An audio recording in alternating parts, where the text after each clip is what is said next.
Good morning friends. তোমাদের জন্য দারুণ একটা খুশির খবর। এই বর্ডার সিকিউরিটি ফোর্সের তরফ থেকে একটা নোটিফিকেশন জারি করা হয়েছে, যা তোমরা অন স্ক্রিন দেখতে পাচ্ছ। এইখানে হেড কনস্টেবল পোস্টে শূন্যপদ জারি করা হয়েছে। তো চলো এর সম্বন্ধে আরও বিস্তারিত জেনে নেওয়া যাবে। দেখো, এখানে টোটাল 1121টি শূন্যপদ আছে, যার মধ্যে রেডিও অপারেটর পদে 910টি শূন্যপদ আছে, আর রেডিও মেকানিক পদে 211টি শূন্যপদ রাখা হয়েছে। এবার এই অ্যাপ্লিকেশান ফিটা জেনে নাও।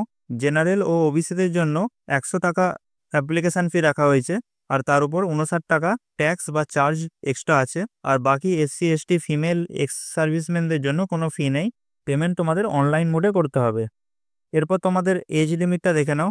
জেনারেলদের জন্য 25 বছর পর্যন্ত তোমরা অ্যাপ্লাই করতে পারবে, ওবিসিরা 28 বছর পর্যন্ত এবং এসসি এসটিরা 30 বছর পর্যন্ত অ্যাপ্লাই করতে পারবে। এবার এই স্যালারি স্ট্রাকচারটা দেখে নাও। 25,500 থেকে 81,000 পর্যন্ত তোমরা স্যালারি পাবে। এছাড়াও যেহেতু এটা সেন্ট্রাল গভর্নমেন্টের জব, তাই এর উপরেও আরও বিভিন্ন অ্যালাউন্স তোমরা পেয়ে যাবে। এরপর এই সিলেকশন প্রসেসটা দেখে নাও। সর্বপ্রথম তোমাদের মাঠ হবে, তারপর তোমাদের রিটেন এক্সাম যেটি সিবিটি বেসড হবে, এরপর তোমাদের স্কিল টেস্ট হবে, এটি রেডিও অপারেটর পোস্টের জন্য কেবলমাত্র। এরপর ডকুমেন্ট ভেরিফিকেশন আর মেডিকেল এক্সামিনেশন হবে, আর এরপরেই তোমাদের ফাইনাল শর্ট লিস্টিং করে মেরিট লিস্ট তৈরি করা হবে। এরপর তোমরা শিক্ষাগত যোগ্যতাটা দেখে নাও।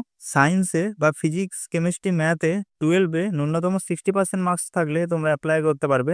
আর তাছাড়া তোমরা 10+ 2 বছরের আইটিআই করা থাকলে এই জবের জন্য অ্যাপ্লাই করতে পারবে। এরপর তোমাদের এই মাঠ কোয়ালিফাইয়ের জন্য যে সমস্ত স্ট্যান্ডার্ডগুলো দিয়ে দেওয়া হয়েছে সেইগুলো তোমরা পড়ে নিও। এখানে পুরুষ মহিলা আলাদাভাবে দিয়ে দেওয়া হয়েছে। ভিডিওর এই অংশটা পজ করে তোমরা সমস্ত ডিটেলসটা পড়ে নিও। এরপরে এই ইম্পর্টেন্ট ডেটগুলোকে দেখে নাও। 13ই আগস্ট এর নোটিফিকেশান রিলিজ করা হয়েছে। 24শে আগস্ট থেকে এর অ্যাপ্লিকেশান প্রসেস শুরু হয়ে যাবে, আর 23শে সেপ্টেম্বর এর লাস্ট ডেট রাখা হয়েছে। এইখানে এই সরকারি ওয়েবসাইটের লিঙ্ক দিয়ে দিলাম, আর এইখান থেকেই তোমাদের অ্যাপ্লাই করতে হবে। তোমাদের আরও কোনো কিছু জানার থাকলে অবশ্যই তোমরা কমেন্টে জানাতে পারো। ভিডিও ভালো লাগলে অবশ্যই একটা লাইক করে দিও। Thanks for watching this video.